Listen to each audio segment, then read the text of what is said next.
Doctor নবীন বৰদলৈ মহাবিদ্যালয়ৰ বহুদিনীয়া সমস্যাৰ সমাধান স্থায়ী অধ্যক্ষৰূপে নিযুক্ত হ'ল ডক্টৰ দিগন্ত ফুকন। 1986 চনতে প্ৰতিষ্ঠিত যোৰহাট জিলাৰ ঢেকিয়াজুলিস্থিত ডাক্তৰ নবীন বৰদলৈ মহাবিদ্যালয়ে 2013 চনত ডিব্ৰুগড় বিশ্ববিদ্যালয়ৰ অধীনত প্ৰাদেশিকৃত হোৱাৰ পিছতো আজি পৰ্যন্ত এগৰাকী স্থায়ী অধ্যক্ষৰ অভাৱত আছিল। অৱশেষত বহু আবেদনৰ পিছত আজি মহাবিদ্যালয়খনে এগৰাকী নৱনিযুক্ত অধ্যক্ষ লাভ কৰে। উল্লেখযোগ্য যে ডক্টৰ দিগন্ত ফুকন ক্ৰীড়া সাহিত্যৰ লগতে সংগীতৰ লগত জড়িত ব্যক্তি, যাৰ বাবে মহাবিদ্যালয়খনত তেখেতৰ আগমনে ছাত্ৰ ছাত্ৰী তথা শিক্ষক শিক্ষয়িত্ৰীসকলৰ মাজত যথেষ্ট উৎসাহ পৰিলক্ষিত হয়। ভাল লাগিছে। যোৰহাটৰ নহয়, এতিয়া অসমৰে এখন অন্যতম ঐতিহ্যপূৰ্ণ শিক্ষানুষ্ঠান, উচ্চ শিক্ষানুষ্ঠান ডাক্তৰ নবীন বৰদলৈ মহাবিদ্যালয়, যিখিনি মহাবিদ্যালয় 1986 চনত প্ৰতিষ্ঠা হৈছিল এই অঞ্চলৰ বৰেণ্য বহু ব্যক্তিৰ সান্নিধ্যত আৰু প্ৰচেষ্টাত। গতিকে এইখন মহাবিদ্যালয়ৰ মই স্থায়ী অধ্যক্ষ হিচাপে আজি যিহেতু যোগদান কৰিছোঁ, সেইকাৰণে মোৰ যথেষ্ট ভাল লাগিছে। কিন্তু এই কথাটো এই যে পূৰ্বৱৰ্তী যিসকল ব্যক্তি এই মহাবিদ্যালয়খনৰ লগত জড়িত হৈ আছিল, মই তেখেতসকলৰ প্ৰতি মোৰ শ্ৰদ্ধা কৃতজ্ঞতা নিবেদন কৰিছোঁ। যিগৰাকী মহান ব্যক্তিৰ অশ্ৰদ্ধ সোঁৱৰণত এই মহাবিদ্যালয়খনি প্ৰতিষ্ঠা কৰা হৈছে, তেখেত ডাক্তৰ নবীন বৰদলৈ ডাঙৰীয়া, মই তেখেতলৈ মোৰ আন্তৰিকভাৱে মই শ্ৰদ্ধাঞ্জলি জনাইছোঁ। লগতে এই মহাবিদ্যালয়খনৰ লগত অতীততে বৰ্তমানত আৰু ভৱিষ্যতেও যিসকল ব্যক্তি জড়িত হৈ থাকিব, মই তেখেতসকললৈ মোৰ ফালৰ পৰা আন্তৰিকভাৱে কৃতজ্ঞতা ধন্যবাদ জনাম।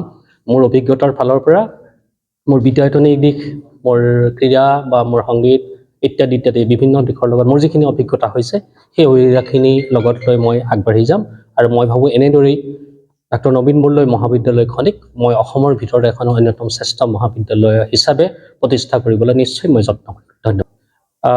এইটো বৰ ভাল কথা যে যিহেতু এতিয়া উচ্চ শিক্ষা, ভাৰতৰ উচ্চ শিক্ষা যিটো NEP 2020 মতে, অৰ্থাৎ ৰাষ্ট্ৰীয় শিক্ষা নীতি 2020 চনৰ মতে যিহেতু শিক্ষাৰ ক্ষেত্ৰলৈ এটা আমূল পৰিৱৰ্তন যিহেতু আহিছে, আৰু যিহেতু অসম চৰকাৰৰ যিহেতু NEP 2020 লগত মই যিহেতু আজি 2 বছৰমানৰ আগৰ পৰাই জড়িত, গতিকে মোৰ যিখিনি সেই অভিজ্ঞতা আছে, এই অভিজ্ঞতাৰ যোগেদি এই নবীন বৰদলৈ মহাবিদ্যালয়খনিক মই গভৰ্ণমেণ্টে বা চৰকাৰে বা UGCয়ে যি ধৰণে কৰিব বিচাৰিছে উচ্চ শিক্ষানুষ্ঠানসমূহ, মই তেনেধৰণে কৰি যাবলৈ নিশ্চয়কৈ যত্ন কৰিম।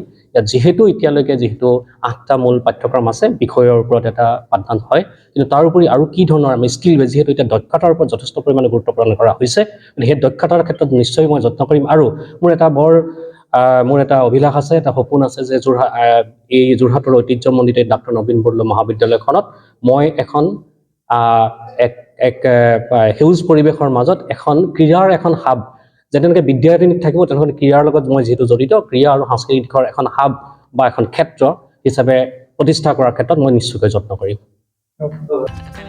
ইয়াৰ লগতে ডক্টৰ দিগন্ত ফুকনে ইয়াৰ পূৰ্বে যোৰহাট মহাবিদ্যালয়ৰ সমাজতত্ব বিভাগৰ মুৰব্বী অধ্যাপক আছিল, য'ত নেকি যোৰহাট মহাবিদ্যালয়ৰ বিভাগটোৰ যথেষ্ট ভাল ফলাফল দেখিবলৈ পোৱা গৈছিল।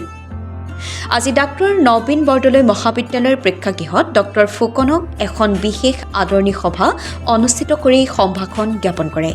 সভাখনত মহাবিদ্যালয়খনৰ শিক্ষক শিক্ষয়িত্ৰী তথা বহু শুভাকাংক্ষীয়ে তেখেতক গোলাম গামোচা আৰু সম্বৰ্ধনা পত্ৰৰে উষ্ম আদৰণি জনায়। যোৰহাটৰ পৰা অনুপম বৰাৰ ৰিপৰ্টাৰ লাইভ অসম। নবীন চন্দ্ৰ বৰদলৈ কলেজৰ কাৰণে আজি এটা ঐতিহাসিক দিন এইটো কাৰণেই যে এই পুৰণি মহাবিদ্যালয়খনত আজিলৈকে আমি এজন স্থায়ী অধ্যক্ষ পোৱা নাছিলোঁ। আজি প্ৰথমবাৰৰ কাৰণে আমাৰ মাজত নতুন অধ্যক্ষক আমি লগ পাইছোঁ। তেখেতে আজি যোগদান কৰিছে কলেজখনত, আৰু তেখেতৰ অভিজ্ঞতাৰ সম্পৰ্কত আমি অতিশয় সুখী। আৰু আপোনালোকে আমাৰ যিসকল বাকীসকল ব্যক্তি আছে, সেইসকলেও জানি শুনি ভাল পাব যে তেখেতৰ এটা সুন্দৰ অতীত আছে, সকলো ফালৰ পৰা ঐতিহ্যপূৰ্ণ এটা অতীত আছে। তেখেত এজন সুদক্ষ নেতৃত্ব বহন কৰিব পৰা ব্যক্তি, তেখেত এজন ক্ৰীড়াবিদ, তেখেত এজন মিউজিচিয়ান, সংগীতজ্ঞ ইত্যাদি কৰি তেখেতৰ বিদ্যায়তনিক দিশবিলাকৰ কথা ক'বই নালাগে। বিদ্যায়তনিক দিশত তেখেতে ল'ৰা ছোৱালীক, আমাৰ ছাত্ৰ ছাত্ৰীসকলক উপযুক্তভাৱে নেতৃত্ব প্ৰদান কৰি বহু ধৰণৰ কাম কৰাইছে। ইতিমধ্যে এই সকলোবিলাকৰ লগত জড়িত এজন ব্যক্তিক লগ পাই আমাৰ মাজত অধ্যক্ষ হিচাপে লাভ কৰি আমি প্ৰকৃততেই সুখী। মই তেখেতৰ মহাবিদ্যালয়ত দিনবিলাকত সকলো ফালৰ পৰা উন্নতি কামনা কৰিছোঁ, তেখেতৰ উন্নতি কামনা কৰিছোঁ আৰু মহাবিদ্যালয়খনৰো তেখেতৰ নেতৃত্বত সৰ্বাংগীন উন্নতি কামনা কৰিছোঁ। Reporter live Assam.